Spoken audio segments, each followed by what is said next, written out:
Chez toi, ce ne sera peut-être pas la perte d'un enfant, peut-être un époux, une sœur, un frère, un ami. Ce n'est pas la mort le problème. C'est ce qui se passe après parfois le problème, parce que nous sommes dans la vie et ce sont les difficultés de la vie qui font en sorte que parfois, ou nous cherchons notre Dieu, ou alors nous oublions notre Dieu.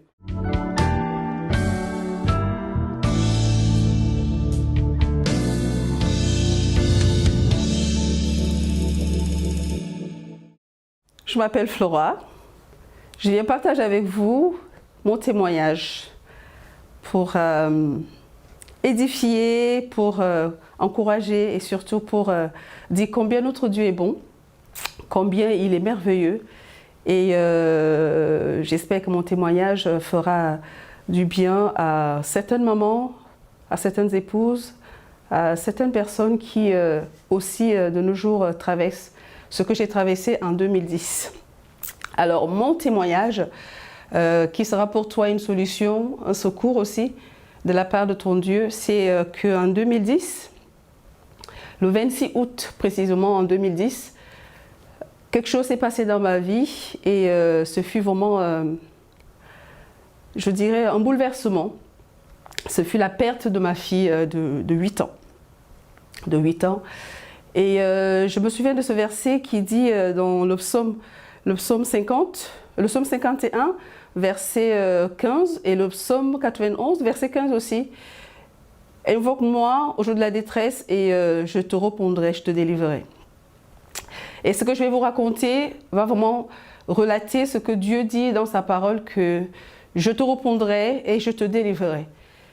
Alors que nous étions en famille, ma fille, celui qui fut mon époux pendant 11 ans, il décidait de sortir pour aller acheter de quoi manger. Vous connaissez les enfants, hein? Ils ne veulent pas manger ce qu'on a fait à la maison, ils veulent absolument manger ce qui est vendu à l'extérieur. Donc ils sont partis s'acheter à manger et au retour, il s'est passé une chose que j'ai appelé pour moi une tragédie. Voilà, une tragédie. Il s'est passé quelque chose d'horrible sur la route et notre petite fille de 8 ans, Tia, elle va perdre la vie par un arrêt cardiaque. D'accord? Et ce fut vraiment très difficile sur le coup, choquant. Et moi étant à la maison, je vais pas être longue dans ce témoignage, je ne vais pas prendre tous les détails, mais je voudrais juste ressortir ici l'amour de Dieu, le pardon de Dieu et aussi la restauration de Dieu, la délivrance, mais vraiment ces points-là pour pouvoir nous montrer que dans toutes choses que nous pouvons traverser, notre Dieu est toujours avec nous. Il est fidèle et il ne nous laisse pas, il ne nous abandonne pas. C'est pourquoi effectivement il est dit « Invoque-moi au jour de la détresse et je te répondrai ». Non seulement je te répondrai, je te délivrerai. Non seulement je te délivrerai, mais je te glorifierai. Alors, étant resté à la maison et que celui qui fut mon mari à l'époque était sorti avec sa fille, notre fille de 8 ans, acheter ce repas, il m'appelle pour me dire que, en pleurant d'ailleurs, il m'appelle en pleurant et il me dit viens vite, tu vas me tuer. Et là, je lui dis, mais comment tu peux parler de tuer? Alors, s'il faut que je te tue, c'est qu'il est arrivé quelque chose à notre fille. Qu'est-il arrivé à notre fille? Et là, il me répond, je te demande simplement de venir, je n'ai pas la force de t'expliquer ce qui se passe. Et arrivé sur les lieux, c'était sur un rond-point. Le rond-point était inondé de monde, ça klaxonnait de partout. Mais il y avait tellement de monde que je ne comprenais pas. Je me suis dit, oh, ce n'est pas de ça qu'il s'agit, ce n'est pas quand même de ma fille qu'il s'agit. Il y avait les pompiers, les médecins, mais il y avait trop de monde. Et ma petite fille était allongée par terre. Les yeux dans un sens que je n'avais jamais vu de ma vie. Et je m'approche donc vers un pompier, je lui demande qu'est-ce qui se passe. Il me dit, vous êtes la maman? Je dis, oui, je suis sa maman. Il me dit, maman, madame, ne vous affolez pas, calmez-vous. Je dis, je suis calme, déjà je ne sais pas ce qui se passe, donc je ne peux pas m'affoler. Explique-moi ce qui me passe. Il me demande si je veux un verre d'eau. Je dis, non, je ne veux pas un verre d'eau, mais expliquez-moi ce qui se passe. Alors, ils ont refusé que j'approche ma fille. Je me suis éloignée. Et là, au fond de moi, j'ai entendu cette petite voix que nous appelons effectivement le Saint-Esprit qui m'a dit « prie ». Alors, une convocation à la prière. Oui, à la prière. Toi qui m'écoutes, il peut arriver qu'au moment où tu traverses une situation difficile, la perte d'un être cher, la perte d'un travail, bref, tout ce qui peut être difficile pour toi, que le Saint-Esprit vienne t'inviter à ce moment-là pour prier. Parce qu'en ce moment-là, tu es seul à pouvoir résoudre ce qui va se passer entre Dieu et toi ou entre les hommes et toi. Personne d'autre ne pourra le faire pour toi. Alors, j'ai levé mes mains au milieu de toutes ces personnes parce qu'il n'y a pas de honte. Quand on est dans la tristesse, quand on est dans la douleur, quand on a une situation qu'on ne maîtrise pas, surtout pour ceux qui sont déjà croyants, et il n'y a pas de honte à lever les mains, même si les gens ne comprennent pas ce que tu fais, fais-le parce qu'il y a quelqu'un qui t'a invité. Alors j'ai levé mes mains vers le ciel et j'ai dit, Père, aujourd'hui, je ne sais pas ce qui se passe, mais tu es le seul à savoir. Alors je te demande une seule chose. La première, je te demande pardon de l'enfant que je n'ai pas été pour toi, parce que j'ai fait des choses pour moi qui n'étaient pas agréables à mon Dieu, dont mon Père. Et ensuite, je lui ai dit, je demande pardon à cet homme qui a été mon époux, parce que je ne pense pas avoir été le reflet d'une épouse, selon toi, à ses côtés. Troisième sur le premier point, parce que c'est deux choses que j'ai faites. Troisième chose sur le premier point, j'ai dit, je demande pardon à ma mère qui m'a mise au monde parce que je juge que je n'ai pas été l'enfant idéal pour elle. Parce que je savais exactement, je connaissais mon parcours, hein, l'enfant qui tombe enceinte alors qu'elle est censée faire des études et la maman qui était fâchée. Bref, il y a tout ça qui monte en moi parce que quelqu'un m'a invité à la prière.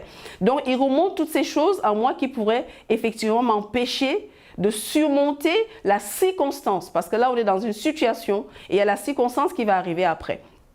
Alors, je lève mes mains et je demande pardon à Dieu. Donc, j'invoque Dieu en fait. C'est ça le psaume. J'invoque Dieu en lui disant, je te demande pardon pour toutes ces choses. Et ensuite, je lui dis, alors maintenant, il faut que tu fasses quelque chose pour moi. Que tu prennes ta place dans mon cœur. Parce que là, si tu ne prends pas ta place dans mon cœur, je mourrai.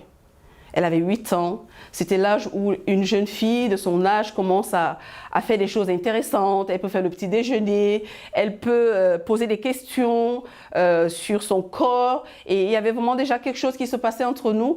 Et je trouvais que ce jour-là, c'était la vie ou la mort. Mais j'ai fait un choix. C'était de vivre. Oui, j'ai fait le choix de vivre. Et quand on choisit de vivre, on fait le choix de prendre tout ce que la vie nous propose. La vie nous propose le pardon, la vie nous propose de chercher la restauration et la délivrance. La vie nous propose d'aimer, oui, d'aimer nos ennemis et d'aimer effectivement même ceux qui ne nous comprennent pas. Alors j'avais fait ce choix-là ce jour-là et Dieu ne m'a pas déçu. À l'instant où j'avais fini de prier et que j'avais baissé mes bras, un pompier était derrière moi et me disait « Madame, vous pouvez venir maintenant, on a quelques questions à vous poser ». Je vous garantis que à l'instant, je ne peux pas jusqu'aujourd'hui expliquer l'état de mon cœur. L'état de mon cœur, il y avait quelques minutes avant et l'état de mon cœur quelques minutes après, c'était formidable. J'avais l'impression d'avoir un terrain de football à l'intérieur de moi. Je pouvais accueillir tout le monde. Je pouvais accueillir toute la ville de Limay-Brevanne. Je pouvais accueillir même toute la France.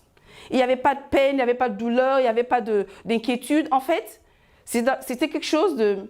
Je dirais simplement inexplicable. Oui, l'amour de Dieu, on ne peut pas l'expliquer parce qu'il parle de profondeur, de largeur. Et j'aime bien ce verset dans Romains 8 qui dit que rien ne peut nous séparer de l'amour de Dieu manifesté par Jésus-Christ. Parce que cet amour, que ce soit la sorcellerie, que ce soit les difficultés, que ce soit la mort d'un enfant, rien ne peut nous séparer de l'amour de Dieu parce que cet amour doit être manifesté comme Dieu lui-même l'a manifesté. Alors, on récupère le corps de notre petite fille, je réponds au pompier, je lui dis voilà, cet enfant n'a jamais été hospitalisé, elle n'a jamais été malade, je peux vous donner le numéro de son médecin traitant, je peux aller chercher son carnet de santé, elle n'a jamais connu, je l'ai gardée jusqu'à l'âge de 3 ans, avant qu'elle aille en maternelle, j'avais pris la décision de la garder moi-même pour ne pas la mettre en collectivité. Donc, je ne dirais pas parfaite santé, mais ce n'était pas un enfant qui avait connu tous les petits bobos comme tous les enfants connaissent les rhumes et consorts. C'était vraiment quelque chose de très bien. Alors, le pompier me dit, oui, mais là, effectivement, son cœur, alors il m'a expliqué quelque chose que son cœur s'était arrêté, non, ou le cerveau, qu'il fallait relancer quelque chose. Bon, bref, je lui ai dit, vous savez, c'est ma fille, je l'ai accouchée, je la connais. Alors, s'il y a quelque chose de grave, n'ayez pas peur, dites-le moi, ça fait partie de la vie. Et puis, voilà, ne la laissez pas par terre, faites partie de tout ce monde, faites ce qu'il y a à faire, et puis, qu'on n'en parle plus. Il me dit, oui, on va l'amener, on cherche un hôpital disponible pour l'amener. Je dis, mais allons-y à intercommunal, à Créteil. Ils me disent, non, on n'ira pas intercommunal, mais on va l'amener au Kremlin-Bicêtre. Alors, une fois qu'on a pris la petite et qu'on l'avait mise dans l'ambulance, nous sommes entrés dans une autre voiture qui suivait l'ambulance. Sur l'immeuble Brevannes, la nuit est tombée. On était en plein été, hein, nous sommes au mois d'août, hein, le 26 août 2010. La nuit est tombée, alors qu'il y avait encore du soleil, la nuit est tombée, il y a eu une nuit noire et il s'est mis à pleuvoir. Une pluie, mais abondante. Et là, moi dans la voiture, je me suis mise à chanter. J'avais cet homme à côté de moi et un pompier qui était venu avec nous parce qu'il voulait venir avec nous, nous accompagner. Et je me suis mise à chanter dans la voiture en disant simplement, Seigneur, tu es ma force, tu es ma gloire, tu es ma paix, tu es ma joie. Peu importe ce qui m'arrive, je compterai toujours sur toi parce que j'avais déjà reçu une présence inexplicable. Ce n'était pas humain, ce n'était pas un être humain qui m'avait dit, comme on dit souvent, Dieu peut tout, Dieu fait tout, mais c'était Dieu lui-même qui m'avait parlé, donc il m'avait déjà rassurée. Alors je me suis mise à chanter. Arrivée à l'hôpital, nous sommes arrivés avant la voiture qui était devant nous. Et une fois que nous sommes arrivés à l'hôpital au Kremlin-Bicêtre, le soleil a repris son cours. Et celui qui fut mon mari à l'époque me dit, mais c'est bizarre quand même, la nuit, la pluie et le soleil, et toi qui n'arrêtes pas de chanter, est-ce que tu peux arrêter de chanter? Je lui ai dit, je ne peux pas arrêter de chanter parce que ce qui nous arrive, il faut que quelqu'un reste connecté dans le spirituel pour pouvoir apporter la force. Et donc, et il me demande, mais pourquoi nous on arrive avant la voiture qui était devant nous? Je dis, bah, tu sais, parce qu'en fait, ce qui va se passer, prépare-toi, j'espère que tu es assez fort pour entendre ce qu'ils vont te dire. Finalement, la voiture est arrivée, ils ont amené notre fille dans une chambre, ils ont essayé de faire un filtrage, je ne connais pas les thèmes de la médecine. Alors, je sais que quand nous sommes arrivés dans la chambre où elle était couchée, il y avait c'est pas une perfusion, mais il y avait des tuyaux et le sang passait de gauche à droite. Bref, il y avait un truc comme ça, mais elle n'était plus, elle avait quitté ce monde. Elle n'était plus vivante. Donc, quand nous sommes arrivés et on a vu ça, alors j'ai voulu pleurer, mais en même temps, je n'arrivais pas à pleurer. Et là, cet homme me dit, est-ce que tu peux prier pour nous? Je lui dis non. Je sais que tu n'as jamais aimé la prière, parce que, entre autres, je m'étais mis en couple avec un non-croyant. Voilà. Je m'étais mis en couple avec un non-croyant. Alors, il me dit, il faut que tu pries ton Dieu, parce que là, je pense qu'on n'est pas dans quelque chose de facile. Je lui dis, oui, mais sauf qu'ils ne t'ont pas dit, ta fille n'est plus de ce monde. Ils ne veulent pas te le dire comme ça, mais ils vont te le dire. Donc, il me dit, il faut prier pour nous. Et là, je lui dis, je voudrais que tu pries toi-même pour toi. Parce que moi, si je prie, ça ne va pas te plaire parce que ce que moi je vais te dire, ce que je vais dire à mon Dieu, c'est simplement, je lui dis merci parce que là, il ne pourra que nous aider pour la suite. Il me dit d'accord. Alors il lève les mains, il dit, le Dieu de Virginia, je m'appelle Virginia Flora. Le Dieu de Virginia, si tu es là, s'il te plaît, aide-nous. C'était juste ça. Je lui ai dit, voilà, tu as prié, il va t'aider.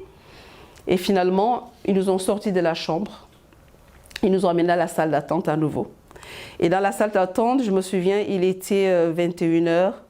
Un jeune médecin est entré, les larmes aux yeux. Et il nous dit, je peux vous parler? Je lui dis, avant de nous parler, donnez-moi la feuille que vous avez à main. Alors, je suis quelqu'un de très joyeuse, voilà. Même quand c'est dur, j'aime rigoler. Et je lui dis, donnez-moi la feuille qui est entre vos mains pour que je puisse la lire. et vous n'avez pas à pleurer. Il me dit, vous savez, si j'avais pu lui donner mon cœur, je l'aurais fait. Je lui dis, pourquoi? Parce qu'elle a perdu son cœur. Il me dit, oui, à 8 ans, on ne meurt pas d'un arrêt cardiaque comme ça. Vraiment, je suis désolée. Il avait les larmes, il pleurait. Alors je lui dis, je peux prendre dans mes bras. Et je prends ce médecin dans mes bras et je lui dis, ne pleurez pas.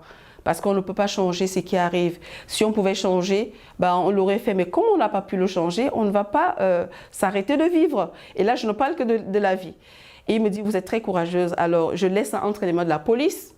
Vous allez recevoir un coup de fil du commissariat. Donc, demain ou ce soir, vous serez entendu, comme ce témoignage. Donc, alors, je vais vers cet homme qui a été mon mari. Je lui dis... il m'a dit ceci, est-ce que tu es prêt? Demain, nous serons convoqués ou alors aujourd'hui, nous serons convoqués par le commissariat pour les démarches administratives, effectivement, par rapport au décès de notre fille. Et finalement, voilà, le décès de notre fille était déclaré. Et la médecine légale est arrivé, ils ont voulu parler à cet homme, mais il n'avait pas la force de parler, donc ils se sont adressés à moi. Ils m'ont dit deux choses, oui, ne vous inquiétez pas, on va prendre soin d'elle, vous savez quoi, faites ce que vous avez à faire. Tout cela ne m'intéresse plus. La chose qui m'intéresse, c'est de vivre et puis de continuer à vivre. Ils m'ont dit, bon, madame, vous êtes courageuse, ok, mais vous savez que voilà notre numéro de téléphone, vous pouvez venir la voir, vous pouvez poser des questions, vous pouvez effectivement prendre des nouvelles pour savoir si on a fini des examens, parce qu'il faut effectivement voir si elle est morte d'une mort naturelle ou alors il y a eu quelque chose d'autre, ou elle avait un problème de santé. Donc, ils sont partis avec le corps de notre fille et nous nous sommes retournés pas à la maison, chez la famille qui est venue nous récupérer. Mes chers amis, le problème n'est pas le décès de l'enfant. Pourquoi est-ce que Dieu pendant, Dieu avant, Dieu pendant et Dieu après, ce qui va se passer, c'est la circonstance qui commence. Les démarches, le commissariat, la famille, les amis, les personnes qui vous entourent. C'est là je dirais la chose la plus compliquée à gérer. Et d'où, effectivement, nous ne pouvons que compter sur notre Dieu. Parce qu'il est au-dessus de toutes choses. Il sait toutes choses et il peut toutes choses. Je le dis avec assurance et conviction. Dieu peut toutes choses et il fait toutes choses. Il le fait tellement bien que nul ni personne ne peut changer ce que Dieu, comme il dit que quand il commence quelque chose, quand il commence une œuvre, il finit toujours ce qu'il commence. Alors, nous avons passé cette nuit, c'était un jeudi et le vendredi, nous étions convoqués au commissariat. Je veux vraiment m'adresser à une famille, à une personne. Chez toi, ce ne sera peut-être pas la perte d'un enfant, peut-être un époux, une sœur, un frère, un ami. Ce n'est pas la mort le problème. C'est ce qui se passe après parfois le problème, parce que nous sommes dans la vie et ce sont les difficultés de la vie qui font en sorte que parfois, ou nous cherchons notre Dieu, ou alors nous oublions notre Dieu. Mais je conseille à quelqu'un, n'oublie pas ton Dieu, même si tu n'as pas la force de prier, même si tu n'as pas la force de penser à lui. Trouve un instant, invoque-le. Dis simplement, mon Dieu, aide-moi. Juste cette phrase-là, il le fera. Parce que c'est la détresse. Et au jour de la détresse, il est là. Il dit, quand un malheureux crie, il entend. Un malheureux, c'est quand tu es dans une situation, que tu sois croyant ou pas. Une fois que tu as crié, ton Dieu t'entend et il répond. Alors le vendredi 27 août 2010, nous sommes convoqués au commissariat.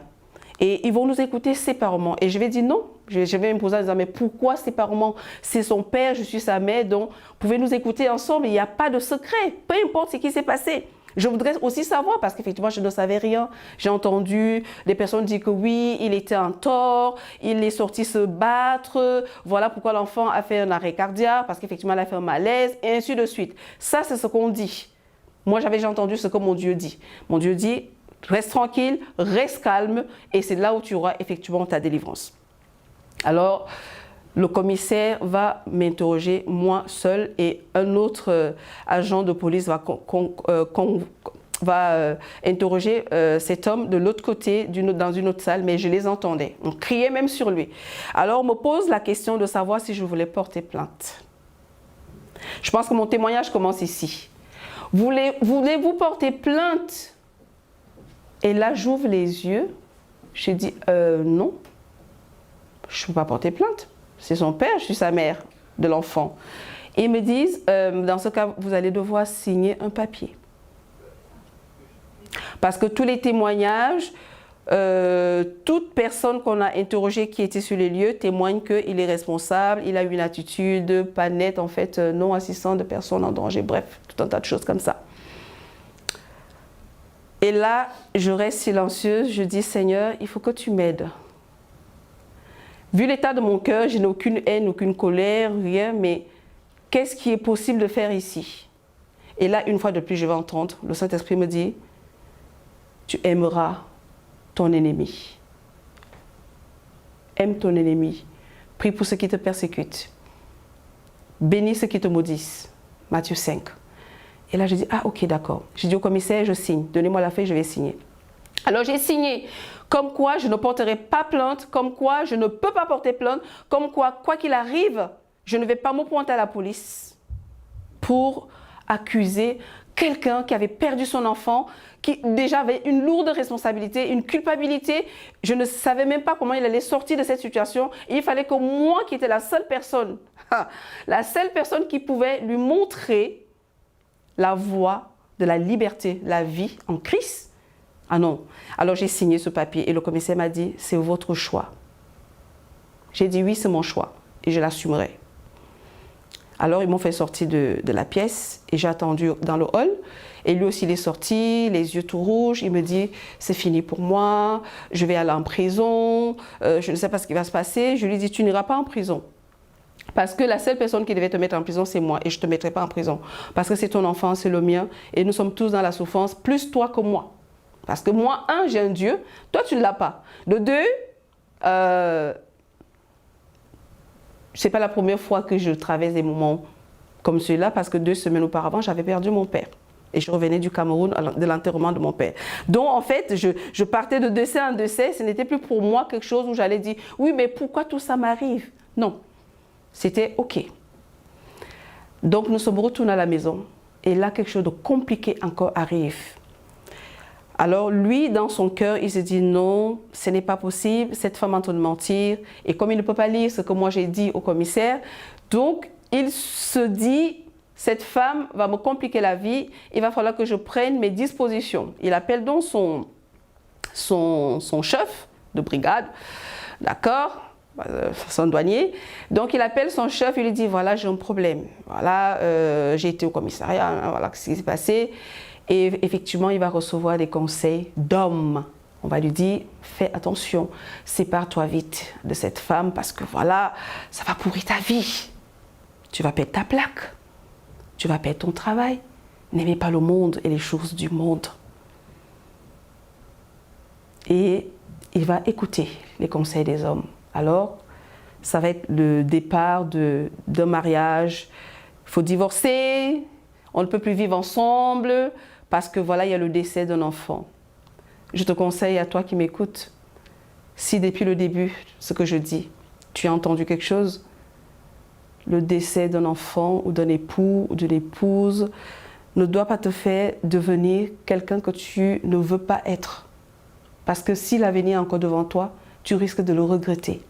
Parce qu'il y a un Dieu qui restaure, un Dieu qui guérit, qui sauve, un Dieu qui efface nos iniquités, qui pardonne, qui aime. Il aime tant. Alors il ne m'a pas cru.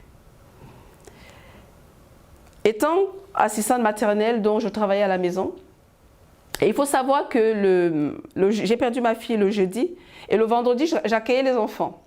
J'accueillais les enfants. Vous voyez un peu comment les choses s'en vont. C'est vraiment Dieu est merveilleux. J'accueillais les enfants chez moi et les parents n'étaient pas informés que j'avais perdu ma fille puisqu'ils avaient vu ma fille. J'étais en vacances pendant 1 semaine. Ils avaient vu ma fille il y a cela 1 semaine. Et le vendredi matin, quand ils sont arrivés à la maison, avant notre convocation, était l'après-midi, ils sont arrivés à la maison. Alors les enfants arrivent en courant. Tia, Tia, Tia. Et j'annonce aux parents qu'en fait Tia nous a quittés hier. Ah, elle est partie au Cameroun? Je dis non, en fait Tia est décédée.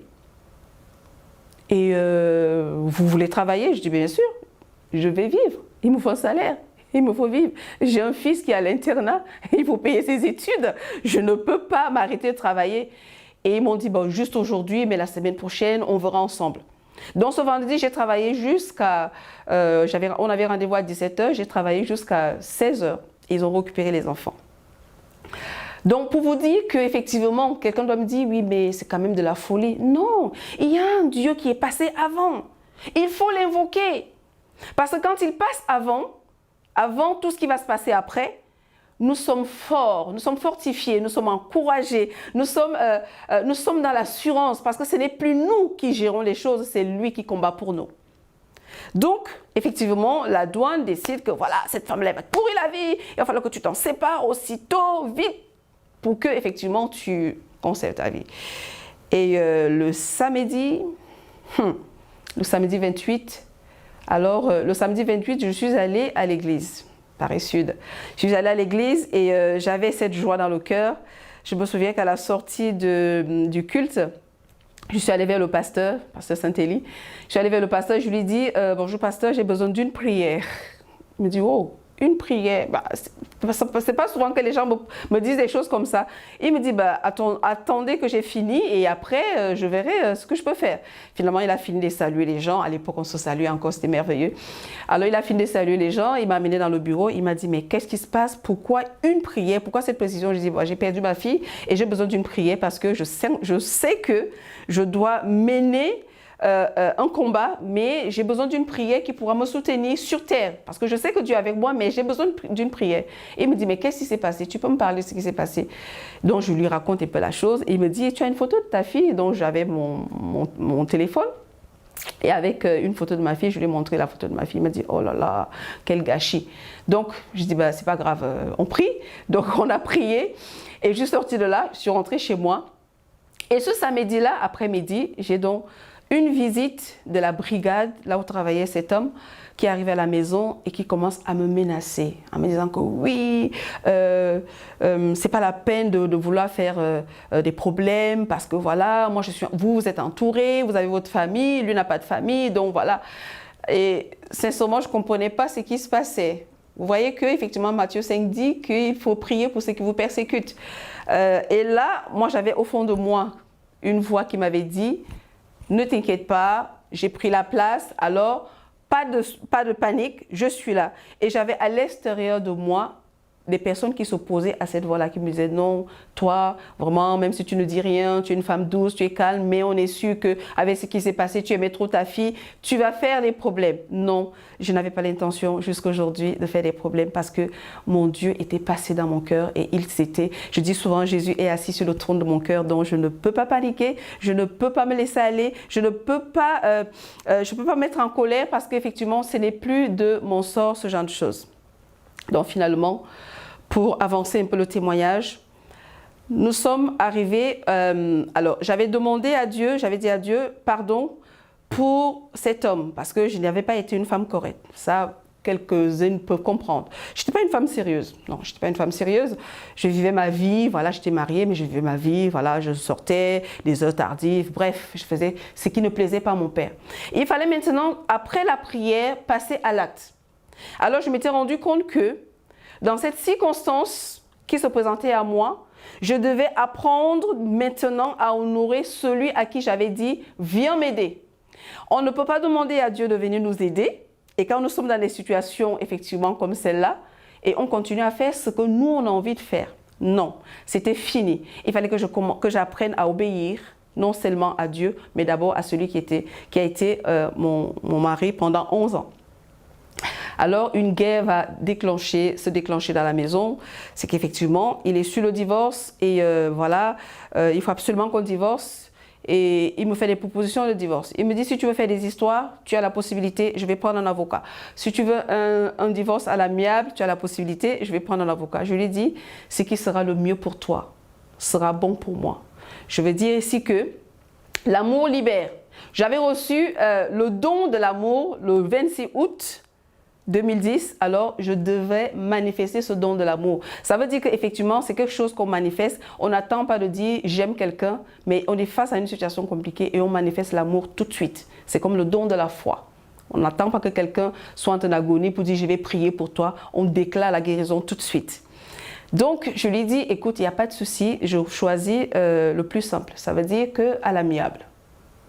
On n'avait même pas encore fini les démarches de l'enfant qui était couché à Bercy, je crois à Bercy, hein, la médecine légale, à Bercy, qu'on était déjà en train de programmer notre divorce. Et alors, effectivement, j'ai choisi le plus simple, c'était la séparation à l'amiable. Alors, il a engagé un avocat, son service a engagé un avocat. Effectivement, la chose a été très vite. Ça veut dire qu'une fois qu'on avait entamé la procédure, des démarches, comment enterrer notre fille et qu'on sort, ben, en même temps aussi, l'avocat préparait le dossier pour le divorce. Ah oui, très vite. Hein. Finalement, nous arrivons au décès et à l'enterrement, pardon. À l'enterrement, une question va être posée par ceux qui nous accompagnaient à l'enterrement. Oui, est-ce que vous avez quelque chose à dire? Et la personne nous parle. Moi non plus, je ne parle pas. Hein. J'entends, je laisse. C'est quand même, il reste quand même mon mari. Il est encore mon mari, donc il a l'autorité d'un foyer. Alors, il prend la parole et il dit « Je veux divorcer ». Et là, je traverse, j'étais de l'autre côté de la tombe, je traverse et je vais vers lui et je lui fais des accolades. Et je lui dis « À l'oreille, tu n'as pas besoin de le dire à tout le monde. C'est notre histoire et on règle ça en privé. Même si tu veux divorcer, ils n'ont pas besoin de le savoir. Parce que tout ce que tu dis là, tu seras déçu et eux aussi seront déçus parce que mon Dieu ne nous mettra pas en guerre. Il n'est pas un Dieu de guerre. » Je baisse la voix parce que je me souviens que ce jour-là, j'avais sorti en moi toute la douceur et la tendresse que je pouvais avoir pour lui dire que tu n'as pas besoin de dire ça parce que tu vas le regretter. Tu le dis parce que tu es en colère, que tu as peur, la peur de ce qui va se passer, je vais perdre mon travail, elle va me faire des problèmes, la peur fait en sorte que nous renonçons aux choses que nous n'avons même pas encore vues puisque nous ne connaissons pas forcément l'avenir. Et du coup, je lui dis, je t'accorde le divorce, tu n'as pas besoin de le dire. Et là, je prends la parole et je dis que je remercie tout le monde qui était là et que je prie vraiment que le Seigneur bénisse tout le monde qui est venu nous assister dans ce moment difficile. Mais je voulais rassurer l'école, la maternelle, l'école primaire, les maîtresses, tout le monde qui était là, que Tia a passé des moments avec eux, elle a passé des moments avec nous, mais que Tia, effectivement, pour moi, elle a fait ce qu'elle avait à faire sur Terre et que nous aussi, on devait continuer ce qu'on a fait sur Terre. Pas de haine, pas de colère, pas de tristesse. Et là, les gens se sont mis à pleurer et l'enterrement fini. Troisième partie de ce témoignage. Je voulais ressortir ici dans ce témoignage la capacité de Dieu de nous aider à faire face aux situations difficiles qui sont la perte d'un être cher. Nous recevons le pardon de Dieu dans ces moments-là parfois. Nous recevons la restauration et nous recevons l'amour de Dieu dans notre cœur pour pouvoir aimer ceux qui sont en face de nous, qui n'ont pas la même conviction que nous, ou alors ceux qui sont effectivement la cause de la situation que nous allons vivre. La troisième partie que je voulais ressortir ici dans ce témoignage, c'est que Dieu fera toujours avec vous ce que vous n'avez jamais eu la capacité de faire. Le début de cette troisième partie est que cet homme aujourd'hui est mon meilleur ami. Il n'est peut-être pas encore croyant, mais il est mon meilleur ami. Je vais dire que c'est le seul homme sur cette terre, des hommes vivants sur terre, qui ne pourra pas me trahir. Alors quelqu'un est en train de dire, en écoutant ce témoignage, mais qu'est-ce qu'elle raconte? Alors, écoute mon témoignage dès le début, tu verras que c'est une histoire qui va se dérouler entre les mains du Seigneur et non entre les mains des hommes, en ce qui me concerne. Donc, il va devenir mon meilleur ami. Jusqu'aujourd'hui, c'est mon meilleur ami. Il a refait sa vie et tout va bien. Mais c'est mon meilleur ami. Pourquoi? Parce que je vais pouvoir mettre en pratique ce que la Bible dit. Je vais commencer à obéir. Je vais commencer à aimer. J'ai appris à aimer cet homme, en fait, au décès de notre fille. Souvent, nous disons, j'ai ma soeur, j'ai mon frère, j'ai mon mari, j'ai mes enfants, j'aime. Mais quand une situation compliquée arrive, nous ne manifestons pas cet amour. Pourquoi? Parce que pour moi, l'amour est un médicament. L'amour est une consolation. L'amour est un moment de tendresse. L'amour est une assurance. L'amour est la bienveillance. Et l'amour a été pour moi une révélation de qui j'étais en fait. Je ne me connaissais pas. Je me suis rendu compte qu'en recevant cet amour de Dieu, j'ai appris à aimer cet homme, j'ai appris à aimer même ma propre famille, j'ai appris à aimer toutes les personnes qui m'entouraient parce qu'effectivement, on se retrouve, personne ne t'écrit, personne ne t'appelle, mais toi, tu dois le faire. J'ai appris à écrire aux gens, j'ai appris à faire des méditations pour envoyer aux gens et les gens me disaient, oui, mais tu sais, je n'ose pas t'appeler, je n'ose pas t'écrire parce que je ne sais pas quoi te dire. Je dis, ne dis rien parce qu'effectivement, tu n'as rien à me dire. Personne n'aura rien à vous dire si cette personne n'est pas connectée à Dieu. Parce que ceux qui sont connectés à Dieu savent que c'est un verset que je réserve pour la fin, mais c'est vraiment, c'est exactement ça. Savent que effectivement, toute chose concourt au bien de ceux qui aiment Dieu. Et celui qui sait ça, qui veut venir te consoler ou qui veut venir t'assister, le livre de Jérémie dit quelque chose que j'aime bien, c'est on se tait dans une maison de deuil. On ne parle pas. Oui, Dieu, tout ce que Dieu fait est bon, ou Dieu a donné, Dieu a repris. Non, non, on ne dit rien. Alors j'ai reçu cet amour qui me permettait de dire à cet homme, je suis là. Point. Je suis là. Point. Je suis là. Et je le répétais tout le temps.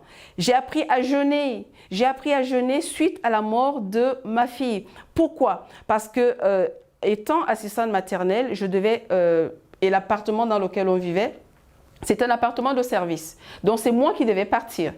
Alors il fallait que je remette tous mes contrats que j'avais, j'ai remis à mes collègues. Donc je me retrouvais sans travail. J'avais un enfant à l'internat, j'ai un fils de 28 ans. À l'internat, il fallait continuer à payer sa pension. J'avais plus de travail, j'avais plus rien. Donc il m'hébergeait avec un certificat d'hébergement puisque le divorce a été prononcé.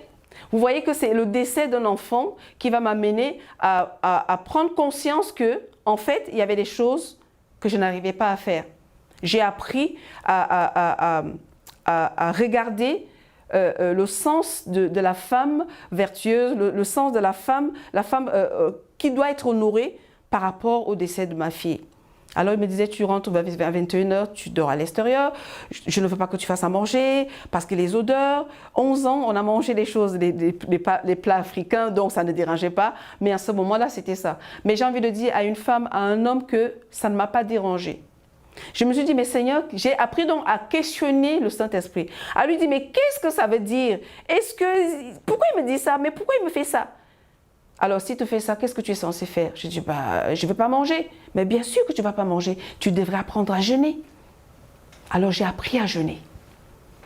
J'ai tellement appris à jeûner que plus je jeûnais, plus je découvrais qu'il y avait un Dieu qui existait. Qui, en fait, ce qui m'arrivait, je ne dis pas que Dieu a permis que je perde ma fille. Je ne le dirai pas et ce n'est pas l'intention et ce n'est vraiment pas ça. D'accord? Mais Dieu va utiliser cette situation pour me faire du bien à moi. Parce que j'ai des choses à finir sur cette terre. Parce que j'ai des choses à accomplir sur cette terre. Et que cet homme doit découvrir ce Dieu, mais pas avec mes sentiments en moi, mais avec les sentiments de Dieu pour lui. Et comment Dieu va le faire? Je vais commencer à me rendre compte que, effectivement, je n'ai jamais aimé cet homme, que je n'ai jamais été soumise, que je n'ai jamais été bienveillante. Bref, tout ce que vous voulez du fruit de l'esprit. Je n'ai jamais manifesté cela. Et j'ai appris à jeûner, j'ai appris à lire la Bible, mais en profondeur, à me poser des questions. J'ai appris à veiller, j'ai appris à passer des temps de supplication, d'humiliation, où je me jetais par terre. Je me disais vraiment, si tu ne me réponds pas, je vais mourir. Cette fois-ci, vraiment, je ne comprends pas. Et les choses allaient plus loin, plus loin, plus loin, plus loin. D'où je peux témoigner aujourd'hui. Vraiment, je sais que ce témoignage ira partout. C'est la première fois que je vais témoigner dans ce sens-ci. Et effectivement, je suis partie en vacances parce que notre fille est décédée en août, septembre, octobre, novembre. Je suis partie en vacances en décembre en Bretagne. Et au retour, j'ai continué à jeûner. Au retour, je reviens. Entre-temps, je fais les démarches. J'ai commencé à faire les démarches auprès de la mairie pour trouver un appartement où je recevais des courriers du style vous n'êtes pas prioritaire, vous n'avez pas de travail, parce qu'effectivement, je suis au chômage. Vous n'avez pas de travail, voilà, on a des familles en attente, donc voilà, il va falloir refaire dans 2 ans la demande et puis on verra. Je dis, mais 2 ans, je dois quitter l'appartement, où est-ce que je vais aller? Il était hors de question pour moi d'aller dans la famille. Parce que je savais déjà ce que la famille allait faire. C'est de me rappeler tous les jours, tu as perdu un enfant, il est mauvais ce type, et puis voilà, tu devrais... Non. Alors je voulais un endroit où je serais qu'avec mon Dieu, Parce que mon Dieu m'avait déjà fait comprendre que cet homme, il faut le gagner, mais autrement, avec moi, pas avec toi. Parce que toi, tu n'as pas fait ce qu'il fallait faire. Donc, je le savais déjà. Alors, j'ai insisté. J'ai insisté dans les jeûnes, j'ai insisté dans la supplication. Ce n'est pas le jeûne qui va me donner l'appartement, ce n'est pas le jeûne qui va faire en sorte que je reçoive de l'argent. Mais le jeûne m'a permis de me rapprocher, ça veut dire que d'entendre très bien, de ne pas entendre les difficultés que je traversais, de ne pas entendre les voix des personnes qui pouvaient me dire, oui, mais qu'est-ce qu'il a fait? Il mérite la prison. Mais d'entendre celui qui me parlait d'amour, celui qui me disait, tu sais, cet homme aussi souffre. Lui aussi, je suis mort pour lui. Lui aussi, je veux le sauver. Donc, je voudrais passer par toi pour le gagner. Oh oui. Voilà où est-ce qu'effectivement un témoignage d'un décès va finir. Finir qu'effectivement, toute chose concourt au bien de ceux qui aiment Dieu. Pourquoi? Parce que Dieu va utiliser une situation dans ta vie. Il n'est pas l'auteur de la situation. Il n'est pas l'auteur de la mort. Il n'est pas l'auteur de la maladie. Mais il va utiliser cette situation pour te faire comprendre qu'il t'aime et que même les personnes qui sont concernées, il veut que tous soient sauvés. Donc, à travers toi, à travers ta situation, Dieu va faire du bien à quelqu'un. Alors, on a continué notre chemin. Finalement, j'ai eu mon appartement. Je dis vraiment, je saute certaines étapes. J'ai eu mon appartement. La mairie m'a attribué un appartement. Et je vais lui annoncer que, tu vois, je reviens de Bretagne déjà. J'avais fait la demande. On m'avait déjà écrit, parce que j'avais fait la demande en septembre. On m'a écrit que non, ce n'était pas possible parce que voilà, je n'avais pas de travail et que c'était pas... il y avait des familles qui attendaient, donc je n'étais pas prioritaire parce que pour eux, effectivement, j'étais hébergée. J'étais hébergée, que j'ai toujours habité dans cette adresse-là, la mairie le savait. Donc, ce n'était pas vraiment un dossier qu'on voulait mettre en tête. J'ai continué à prier jusqu'à ce qu'au mois de février, donc 2011, la mairie va m'écrire, là c'est le maire lui-même qui va m'écrire, en me disant que oui, en fait, il se porte garant que si j'ai besoin de quelque chose, quoi que ce soit, par rapport au décès de ma fille, oh, alléluia, par rapport au décès de ma fille, il se porte garant de me trouver un logement parce qu'il a appris. Comment il a appris? Moi, je n'ai pas écrit au maire. Il a appris qu'effectivement, la dame qui avait perdu sa fille au rond-point des 1000 roues à Limay-Brevanne, effectivement, avait fait une demande de logement et que voilà, ça ne m'a pas été attribué, mais qu'il se porte garant et si j'ai besoin de lui, que je n'hésite pas de lui demander. Je dis, waouh, il n'y a que mon Dieu pour faire ce genre de choses. Donc, il m'a envoyé un courrier et au mois de février, j'ai été convoquée à Fortville pour effectivement un entretien pour un logement. Et j'arrive à Fortville, je suis à la salle d'attente, comme tout le monde, et on appelle mon nom. Alors la dame qui m'appelle, j'arrive devant elle, mais elle ne me calcule pas. Je lui dis, madame, c'est moi. Elle me dit, comment ça, c'est vous? Je lui dis, oui, c'est moi, madame Bedzeme, ça m'a Virginia Flora. Elle me dit, elle me regarde comme ça, je dis, oui, c'est moi. Elle me dit, alors, comment ça, le maire nous a adressé un courrier de votre part? Je lui dis, vous savez, j'habite la ville depuis 2003 et je sais pas, je recherche un appartement. Elle me dit, d'accord, venez vous asseoir. Donc, je vais m'asseoir. Elle me dit, vous avez votre dossier sur vous? Je sors mon dossier. Elle me dit, oui, mais votre livret de famille. Écoutez bien jusqu'où va le témoignage. Donc, je lui sors mon livret de famille. Elle me dit, mais vous avez perdu un enfant? Je lui dis, oui, j'ai perdu un enfant. Ah oui, c'est pour ça le maire se porte garant pour vous? Je lui dis peut-être, mais je n'en sais rien. Elle me dit oui, mais qu'est-ce qui s'est passé? Donc je lui raconte. Elle me dit mais vous êtes très forte, vous êtes forte comme ça. Je lui dis que ben, vous savez, dans la vie, quand on a un Dieu, on est fort. Et là elle me dit, elle commence à pleurer. Elle se met à pleurer et je lui dis mais pourquoi vous pleurez? Elle me dit, j'ai perdu mon neveu et ma famille est déchirée jusqu'aujourd'hui, ça fait pratiquement 5 ans, ça ne va pas, mais vous, c'est récent, et puis vous êtes là, en train de chercher un appartement, vous voulez vivre et tout, alors que dans ma famille, ça ne va pas du tout. Je lui dis, vous savez, vous priez? Elle me dit, oui, nous prions, mais voilà, mais ça ne va pas. Je lui dis, je vais prier pour vous. Je vais prier pour vous parce que même si nous perdons nos enfants par des voies, la maladie ou un accident ou je ne sais pas, il y a un Dieu qui répare tout, qui restaure tout. Je vous garantis que cette femme, tout de suite, elle m'a dit, votre dossier va passer en priorité, vous voulez quoi? Je lui ai dit, je veux du tout neuf. Je ne veux pas un truc vieux, que quelqu'un a déjà habité dedans, je veux du tout neuf. Et vous voulez vraiment habiter à Fortville? Je dis, ben, si à Fortville ou Limay-Brevanne, je ne veux pas aller loin de là. Sinon, je vais au Canada. Et on a rigolé ensemble. Elle m'a dit, je vous donne mon numéro de téléphone, donnez-moi votre numéro de téléphone, je vous appellerai, on priera ensemble. Et je suis repartie de Maison Afford. Maison Afford ne m'a plus jamais rappelé. C'est plutôt l'email qui va m'appeler pour m'attribuer un appartement. Alors, vous voyez que le Seigneur va me faire voyager jusqu'à Alfortville, juste pour consoler le cœur d'une tante qui avait des déchirures, la perte d'un enfant. C'est peut-être pour ça que je témoigne ici aujourd'hui, pour que quelqu'un aussi reçoive sa consolation que depuis des années tu n'as pas reçu, ou alors que tu pardonnes à cet homme, à cette femme, à ce frère, à cet homme dans la rue qui effectivement a eu une attitude qui a fait en sorte que tu as perdu ton enfant, ou tu as perdu un membre cher, ou alors il t'est arrivé quelque chose par rapport à quelqu'un, que tu trouves la force de pardonner parce qu'il y a un Dieu qui pardonne tout et il désire que tout soit sauvé. Donc, si quelqu'un t'a fait quelque chose et que tu penses que cette personne mérite la mort ou mérite la prison ou mérite, je ne sais pas, la même chose qui t'est arrivée, je n'ai pas envie de te dire que tu as tort, mais je veux simplement te dire qu'il y a un Dieu qui répare, qui restaure. Il nous a tous créés. Certains ont peut-être fait le choix de vivre une vie facile, une vie avec violence ou alors avec ignorance. Beaucoup d'entre nous vivons dans l'ignorance, dont nous avons des comportements qui font en sorte que certains vont perdre la vie, certains vont faire des accidents, d'autres vont passer une journée triste, ou on va passer un mariage où on est triste, ou on va passer une relation, je ne sais pas moi, même parfois à l'église, tout simplement parce qu'on s'oppose à quelque chose qu'on ne connaît pas. Mais ce que nous devons connaître, c'est qu'est-ce que Dieu pense de tout ça. Alors moi, ce que j'ai reçu dans le décès de ma fille, c'est que Dieu voulait me montrer ce qu'il pensait de tout ça. C'est mon témoignage. Ce n'est peut-être pas le tien, mais je le partage avec toi. C'est que Dieu voulait me montrer que tu as perdu un enfant et puis ta vie peut basculer dans l'amertume. Mais Dieu m'a enlevé l'amertume. Il a enlevé la haine. Il a enlevé, c'était ça la délivrance quand il dit que et je te délivrerai. La délivrance, c'était de ne pas me laisser l'amertume dans le cœur, de ne pas me laisser la haine, le manque de pardon. Et aussi de ne pas me limiter sur la mort parce que Christ est ressuscité, il est vivant.